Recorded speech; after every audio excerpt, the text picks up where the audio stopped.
Welcome to the deep dive. Today, we're looking at something of a paradox, really. We live in a society, ours, that often prides itself on freedom, peace, remarkable progress. We enjoy what many consider unprecedented living standards, amazing technology. Right. Things seem pretty good on the surface for many. Exactly.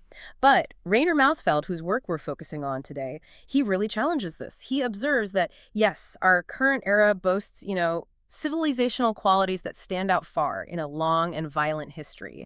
We've had decades of peace right here, living standards much higher than our parents or grandparents. This looks like a triumph, doesn't it? Capitalism and democracy winning out. It does. But what if, Mausfeld asks, what if this seemingly benevolent surface hides some really uncomfortable truths? Are there hidden realities we're sort of trained not to see? And that's precisely the core tension, isn't it?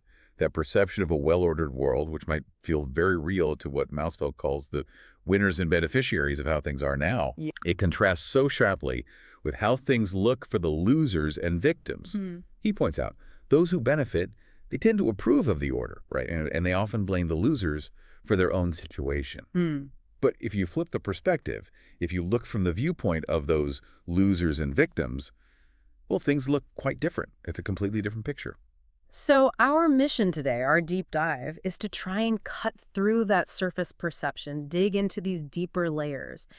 We want to unpack the intricate mechanisms, the subtle techniques that power elites use to, manage democracy, manipulate public opinion, and crucially, make devastating realities invisible. How we're influenced without even realizing it. Exactly. And our main source for this exploration is the really insightful work of Rainer Mausfeld, especially his book Warum schweigen die Lämmer, which translates to Why Are the Lambs Silent? And, understanding these new forms of power organization and these manipulation techniques, it's not just some academic exercise. It's not just about uncovering hidden stuff for its own sake. Mausfeld really emphasizes that by grasping these dynamics, we can actually develop effective strategies of resistance. Because history, as he puts it, history itself is open and depends on human action. It really matters what we collectively choose to do with this kind of knowledge. It can be empowering. Okay, so let's start there with what Mausfeld calls the perspective trap. This seems fundamental to how we even begin to understand society. He argues our perception of reality, social reality, is profoundly shaped by whose perspective we take. Are we looking through, say, the narrow lens of our own interests? What's in it for me? Right. Or are we trying for something more universal, a public-spirited view focused on freedom, equality, the common good? He makes it really clear. Look at reality through your own interests, and you'll get a different picture, draw different conclusions than if you approach it from that universal perspective, guided by Enlightenment principles, aiming for active participation. It's a crucial distinction. It really is. Yeah. And for many of us, particularly in Western societies, that shared favorable view, it's deeply ingrained, isn't it? We often talk about, and rightly so, more than 70 years of neither war nor famine. Right here. High living standards, democratic rule of law, freedom of speech, citizen rights, human rights. The whole package. Yeah.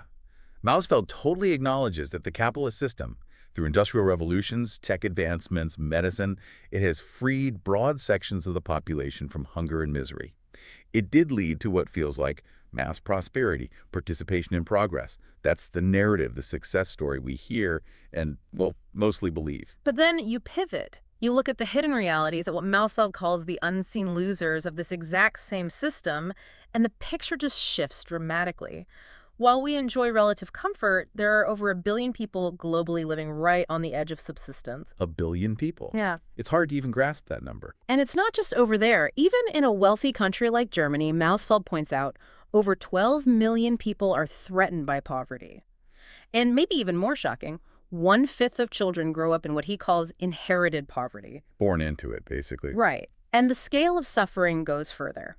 Over 40 million people trapped in modern slavery today, not history, today, and over 6 million people dying every year from environmental destruction.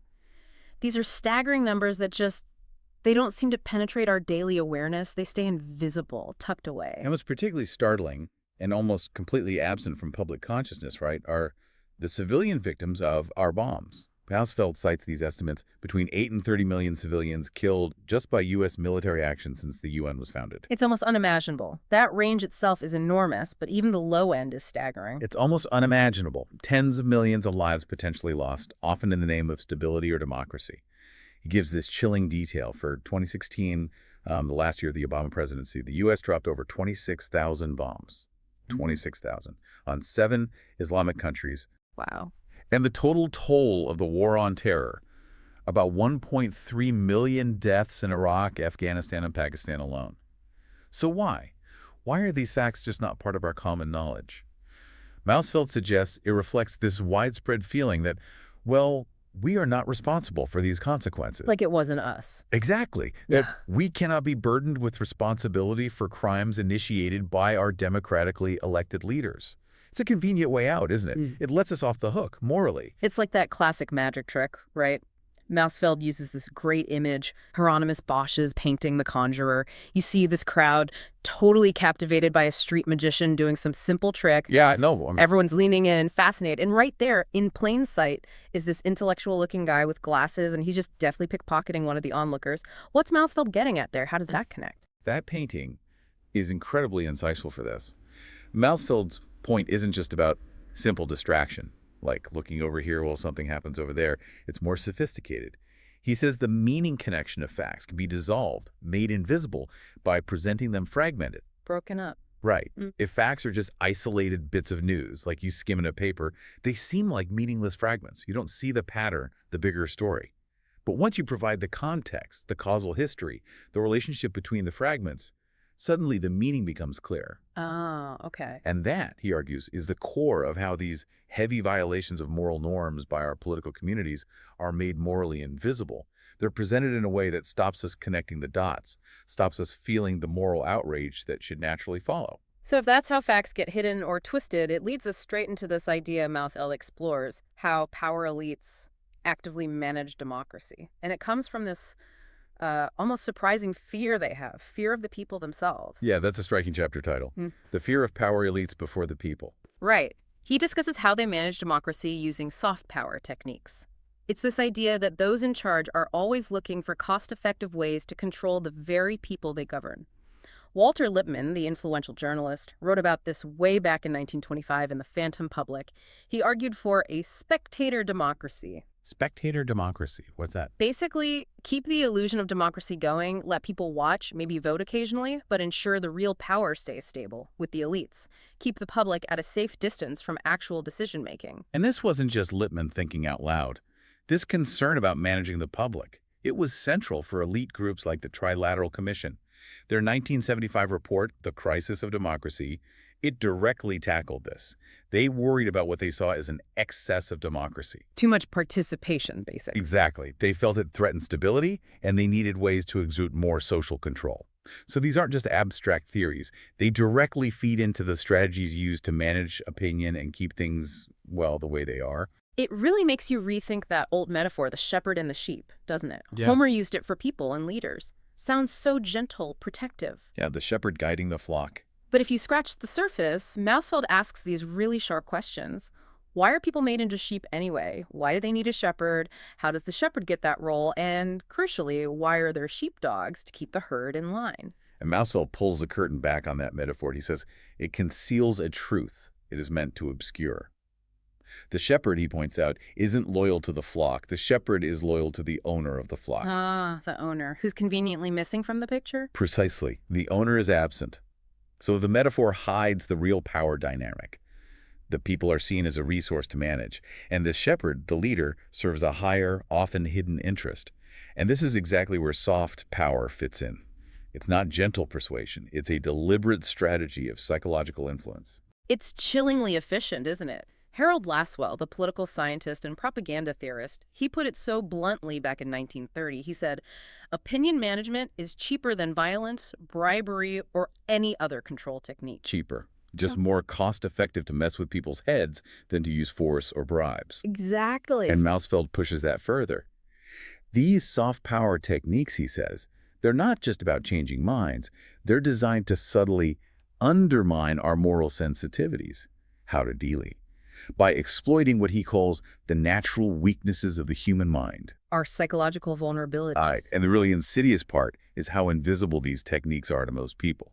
The elites, he argues, they have deep knowledge of these vulnerabilities from decades of research in psychology, social science. While the rest of us? While the public often remains completely unaware of how their thinking is being shaped, how their minds are being targeted.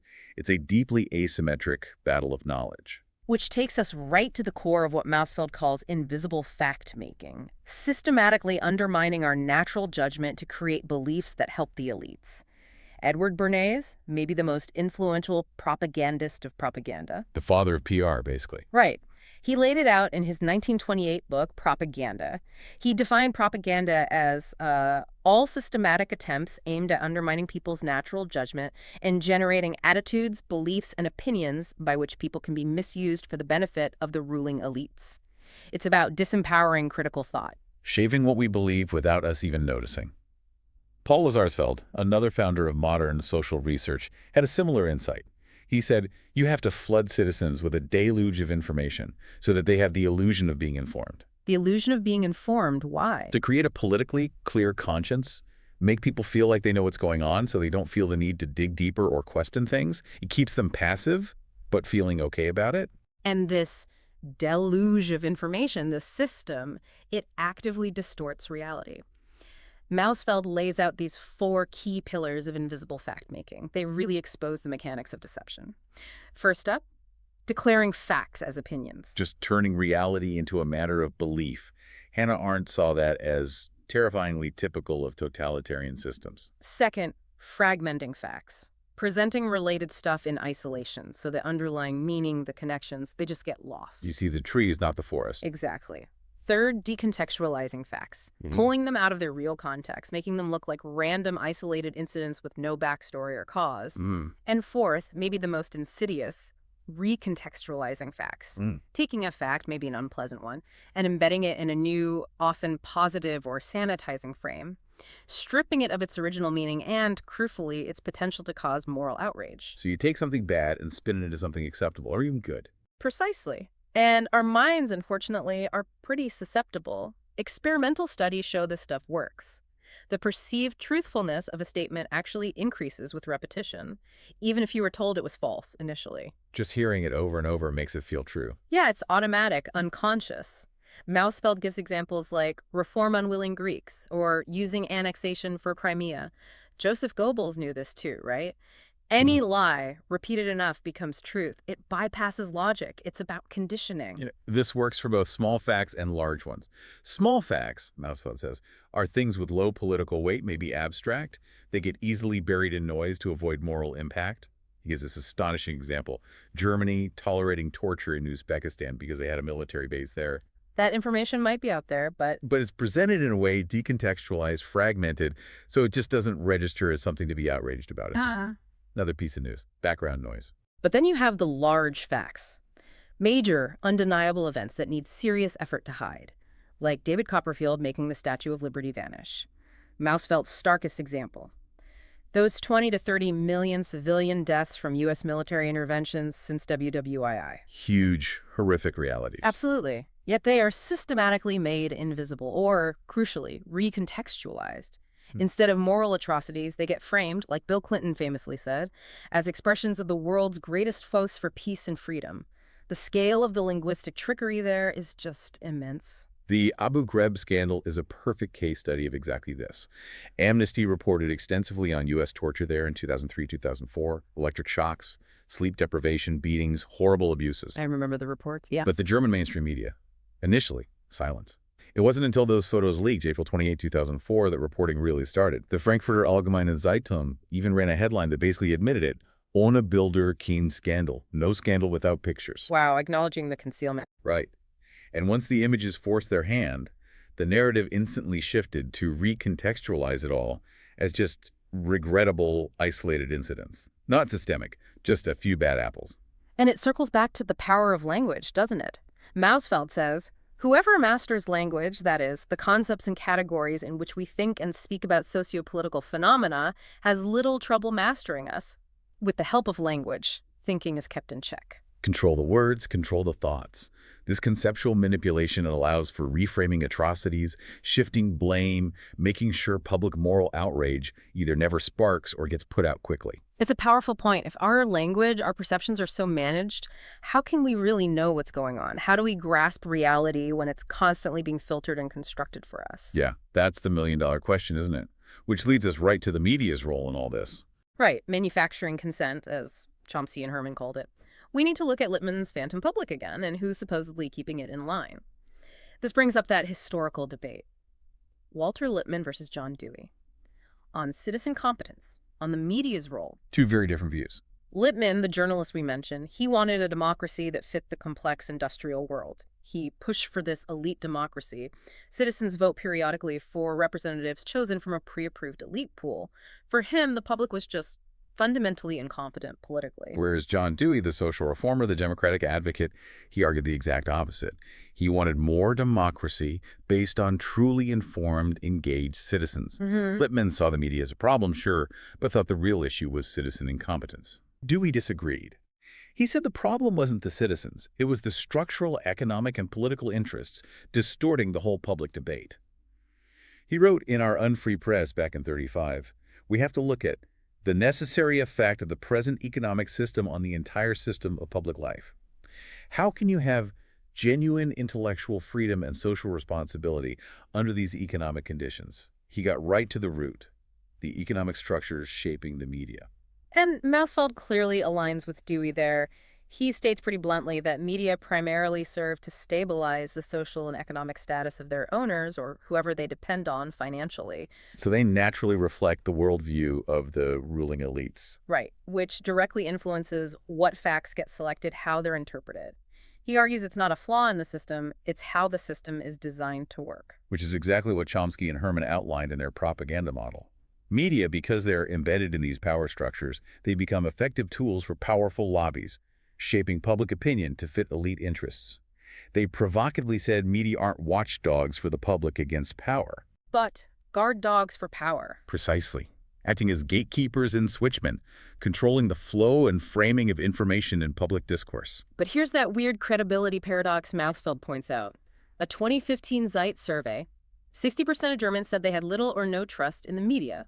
Okay, but then a 2016 WDR survey, 72% found public TV credible, 65% found newspapers credible.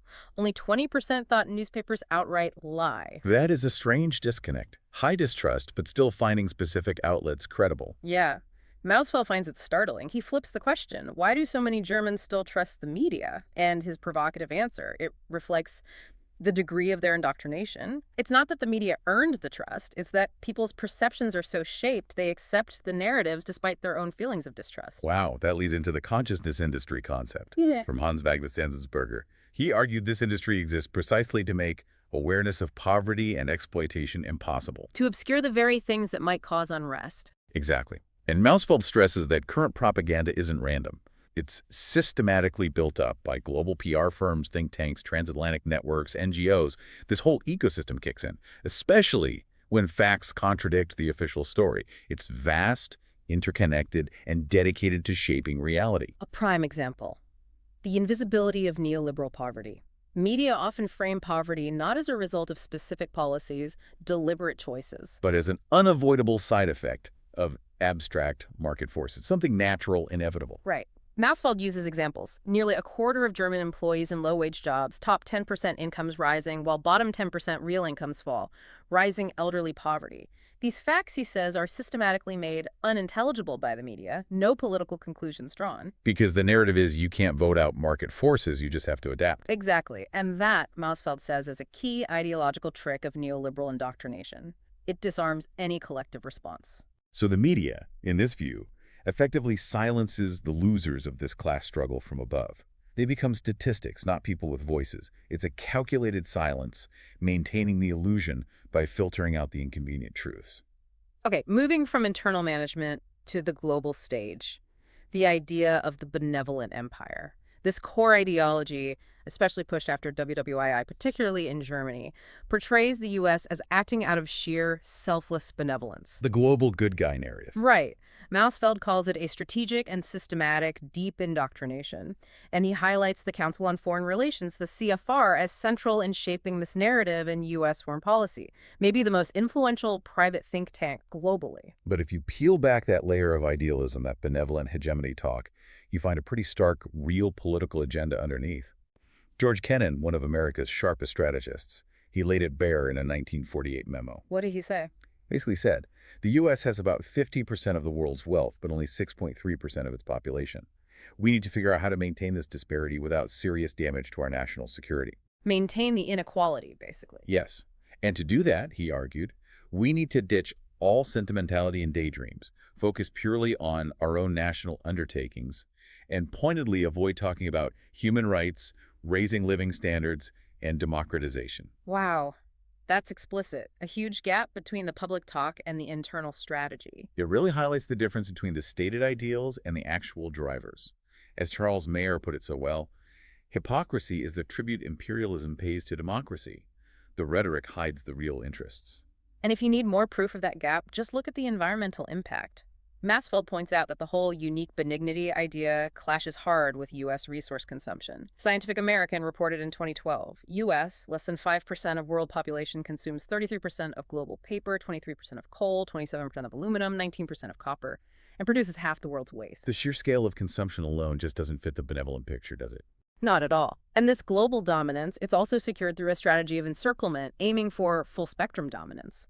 This involves systematically surrounding major rivals, like Russia, with military bases. Which are then framed publicly as needed for peacekeeping or containing Russian aggression. Right.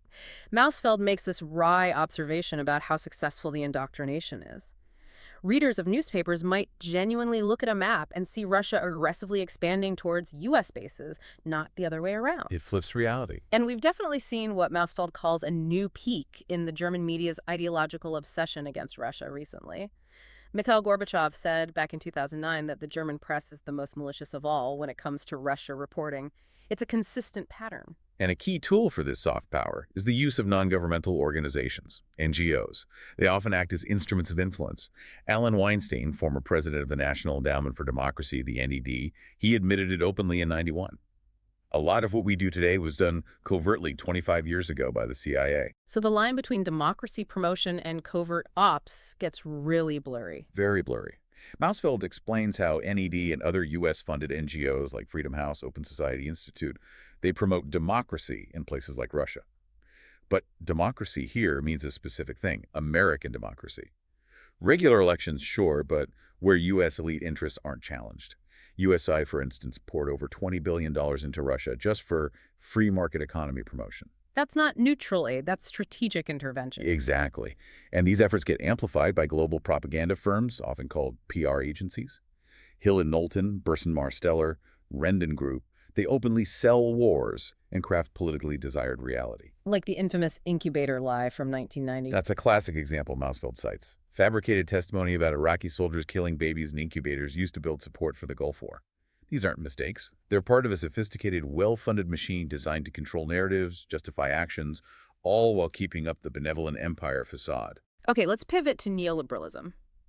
Mausfeld makes this really provocative argument that it shows typical traits of totalitarianism, that it penetrates, like, all aspects of social life. Yeah, it's a strong claim. Yeah. He details these striking structural similarities between neoliberalism and historical fascism, even though their ultimate goals, like globalism versus nationalism, are obviously different. What are those shared traits? It sounds unsettling. Well, first, both share this deep historical hatred for 1789, the French Revolution, symbolizing Enlightenment ideas like human rights, the social state, egalitarian democracy.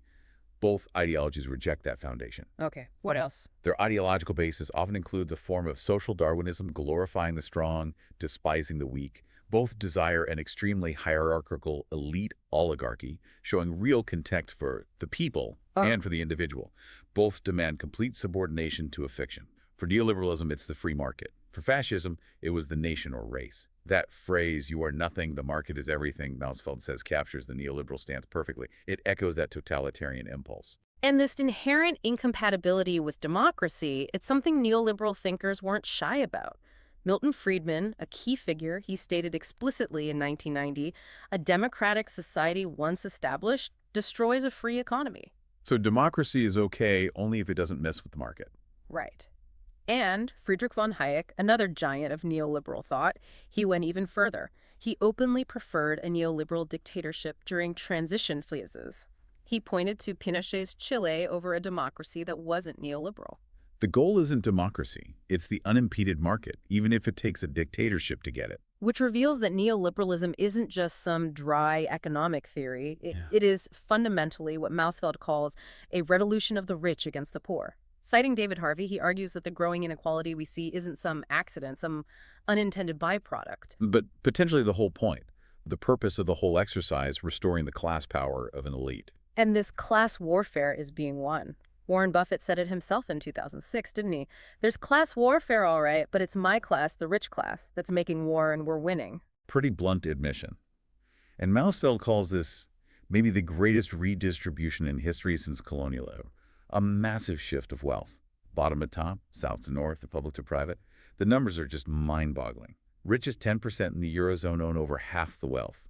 The 8 richest people on Earth own more than the bottom 50% of the entire world's population. That's 3.6 billion people, according to Oxfam. How is this even achieved on such a scale? Through deliberate strategies. Powerful economic players use things like creative treaty shopping, basically picking and choosing countries or agreements that offer the best protection against democratic decisions that might affect their property or profits. It's gaming the system on a global scale. Absolutely.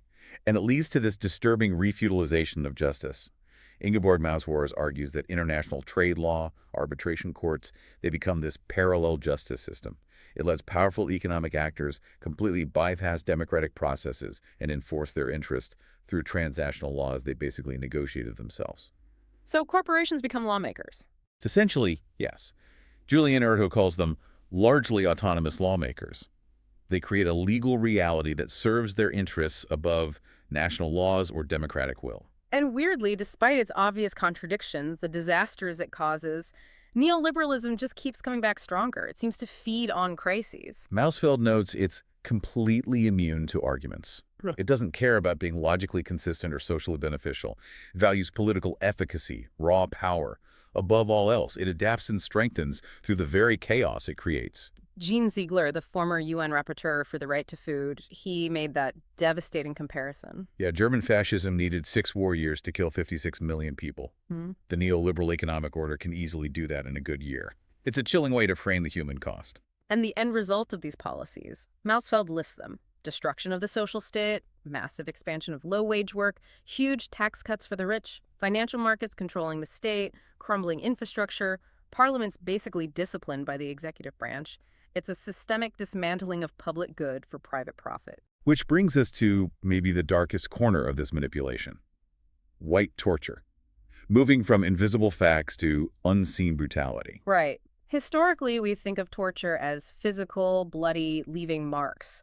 But Mausfeld highlights this sinister shift towards clean, bloodless, white, or psychological torture. And as Urias Richelieu's research shows, historically, white torture and democracy go hand in hand. Why? Because the goal is precisely to leave no traces, as Amnesty put it.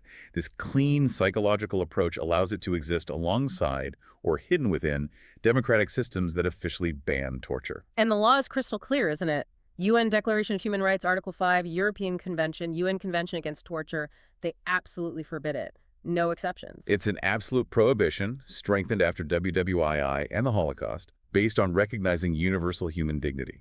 A fundamental line drawn to prevent exactly these kinds of atrocities. Yet that absolute ban is constantly under attack, those ticking bomb scenarios. Ah, yes, the hypothetical ticking bomb. They get trotted out all the time to appeal to moral common sense and justify torture on suspicion. Mausfeld calls it a legally absurd construction, trying to make general laws based on imaginary extreme cases. And critics like Winfried Brugger or Volker Erb, they dismiss resistance to torture as just being stuck in the experience of the Third Reich, or they even claim the absolute ban itself is somehow totalitarian.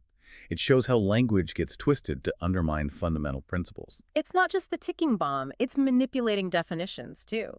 The U.S. Justice Department famously claimed acts had to be extreme, pain like severe physical injuries, organ failure. to even count as torture. Anything less was just inhumane and degrading treatment, a convenient loophole to avoid legal consequences. Even though the UN Protocol on Torture from 2002 explicitly rejects that distinction, it says there's no categorical difference.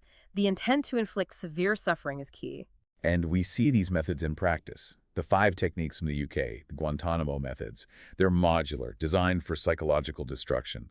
The Frankfurter Allgemeine Sonntagszeitung described them in 2007. Deafeningly loud music, dog barking, strobe light, agonizing rigid postures, psychological degradation, interrogated naked, forced to pose in women's underwear, insulted by female guards, forced to masturbate, sacred texts desecrated. Horrific. And Mausfeld clarifies these aren't random acts of cruelty, they're part of a sophisticated program of mental torture. Which leads to this incredibly dark chapter, psychology's direct complicity. Mausfeld states psychologists were essentially involved in the development of techniques of not immediately visible torture, not just observing, developing. It's shocking. The American Psychological Association, the APA, initially back in 2007, even stated that psychologists helping with these alternative interrogation techniques was a valuable and ethically justified contribution to averting harm. Justifying participation in torture as ethical. It shows how normalized it became within parts of the institution, using psychological expertise to refine and legitimize torture. And the roots go way back. Yeah. M-Cultura in the 50s. CIA and Pentagon pouring millions into research on mind manipulation, mass, and individual. Psychology was central. Figures like Martin Seligman, famous for learned helplessness, his research was used directly or indirectly in developing ways to break people down mentally. Learned helplessness. Teaching people they have no control. Exactly. Albert Biderman, another researcher they relied on, concluded back in '59 that psychological torture was the ideal way to break a prisoner. He said, isolation affects the prisoner's brain function just as much as beating him, starving him, or depriving him of sleep. Chillingly efficient. Precisely. And we see it applied to Guantanamo. The behavior management plan aimed to amplify and exploit the disorientation and disorganization of new detainees. Interrogation logs for Mohammed al-Qahtani detailed these pride and ego-down techniques: forced urination, nakedness, sexual and religious humiliation, being led naked on a leash, forced to bark like a dog. He was kept awake for 50 days straight. Unbelievable cruelty. And connecting the dots. The consulting firm Mitchell, Jessen & Associates, who designed many of these techniques, and included a former APA president. They specialized in training interrogators, designing programs for CIA black sites, outsourcing torture. So, did the APA ever change its tune? Yes, eventually. After huge public pressure, lots of revelations, the APA finally reversed its stance in October 2008, prohibited psychologists from participating in human rights violations of detainees. But the damage? The history? It's there. As Alfred McCoy summarized it, for over half a century, psychology has served the U.S. intelligence community as a secret weapon in wars against its ideological enemies. So the essence of white torture, it's not just pain, it's the complete loss of control, turning a person into a completely rightless object. It's the highest escalation of the totalitarian, Mausfeld says, breaking the will, destroying identity, without leaving scars you can easily see. Which brings us to a critical point for resistance. This fundamental asymmetry of knowledge. The elites, Mausfeld argues, they know far more about our basic human needs, our inclinations, our psychological vulnerabilities to manipulation than we know about ourselves. They know our weak spots better than we do. Exactly. And this knowledge gap enables this kind of invisible governance that's incredibly hard to defend against. Our only real chance, he argues, is to become aware of these vulnerabilities. Understand how our minds are being played. And part of that invisible governance is weaponizing concepts, like the term conspiracy theory. The CIA is often credited with popularizing it specifically to generate ridicule and hostility whenever awkward questions or fundamental criticisms of power emerged. It's a shutdown term, a way to dismiss inconvenient truths without addressing them. As Alex Carey said in '97, that we are free from propaganda is one of the most significant propaganda achievements of the 20th century. Because effective propaganda can't look like propaganda. Right, it has to feel natural. And this is reinforced by using these denunciation terms. Mausfeld lists examples. Querfront, crossfront in German, used to smear critics by linking them to extremists. Or conspiracy theory, anti-Americanism, populism. These aren't just labels, they create conceptual entanglement. How does that work? They link something undesirable, like fundamental criticism of elites, with something taboo or disreputable, like racism or extremism. It shuts down the conversation and shields the elites from scrutiny. Smear by association. Like using anti-Americanism as not to mean cultural dislike, but to block any criticism of U.S. hegemonic actions, as Max Paul Friedman noted. Exactly. Or weaponizing populism to discredit legitimate left-wing challenges by lumping them in with right-wing populism. The message is, step outside the approved consensus and you're beyond the pale. And this whole system, Mausfeld argues, it thrives on apathy, engineered apathy. Political lethargy, surprisingly, isn't seen as a problem by elites. It's praised. Robert Michaels wrote in 1911 it was indispensable for democracy. Indispensable for their kind of democracy, maybe? Right. And it's achieved through distraction, trivialities, consumerism, promoting false identities, infantilizing the public, exploiting our natural desire for passivity for someone else to handle things. We also have this built-in status quo bias, don't we? Mausfeld says we tend to prefer things as they are, even if alternatives might be objectively better. We downplay the disadvantages of the status quo and often end up blaming its victims. So why do we do that? Well, it's amplified by fear, insecurity, information overload, simplistic language. And Mausfeld's chilling point is, all these variables can be relatively easily manipulated externally, without us even becoming aware of these manipulations. We're vulnerable without even knowing it. This manipulation has shifted the center ground, hasn't it? Mausfeld talks about the phantom center. He argues the supposed political middle has actually become an extremist position in its contempt for real democracy and solidarity. He quotes Angela Merkel from 2005. We truly have no legal claim to democracy and social market economy for all eternity. A startling admission. It really is. This phantom center, he says, wants to hand over the entire Commonwealth to financial markets, undermining democratic structures invisibly. A quiet surrender. So what's the way out? How do we break these invisible chains? Mausfeld is clear. The fight against neoliberalism, against all this covert control, it needs a massive repoliticization at all levels of society. We need to re-engage, not withdraw. What does that look like? It means getting real insight into the structural conditions, understanding what neoliberalism actually is, and asking that tough question, why don't we react with moral outrage to a totalitarian system of thought with such destructive consequences? Moving beyond blaming individuals to seeing the systems. And fundamentally, it's about embracing that Enlightenment spirit again, isn't it? Recognizing, as Mausfeld puts it, that we are the ones responsible for our actions and inactions, and for the society in which we live, taking back that autonomy. Absolutely. True democracy, he concludes. It isn't some static thing we achieved. It's a continuous process of taming and containing power. It requires constantly creating new organizational forms where the majority, the people without power, can actually get their interests heard in the public sphere. So it means overcoming that social fragmentation and ideological uprooting that made us so vulnerable in the first place. Exactly. It's an ongoing struggle. It requires vigilance, engagement, constantly pushing back. We've really covered a lot today, diving deep into these subtle, powerful mechanisms that shape our world. How seemingly okay systems hide harsh realities, how media uses propaganda, how even psychology got weaponized to make truths invisible. The very ideas of democracy and freedom, as Mausfeld concludes, they've been emptied of their original meaning, falsified, abused, and turned against those whose thinking and actions they inspire. And the stakes are incredibly high. The long-term results of this elite democracy, Mausfeld warns, are dire. More than 50 years of elite democracy have shown us where this path leads. It is the path of destruction, the destruction of community, the destruction of the idea of community, the millionfold destruction of life, the destruction of cultural and civilizational substance, especially in the third world, and the destruction of our ecological foundations. It's a stark warning about where we're headed if things don't change. So given that the necessary change energy can only come from below from us, as Mausfeld reminds us, here's the final thought for you, the listener. What does it really mean to be a well-informed citizen today in a world where reality itself is so actively managed and manipulated? How can you personally cultivate your own natural immune system against manipulation and start contributing in your own way to revealing the unseen? This deep dive, hopefully, is just the start of that journey into critical awareness.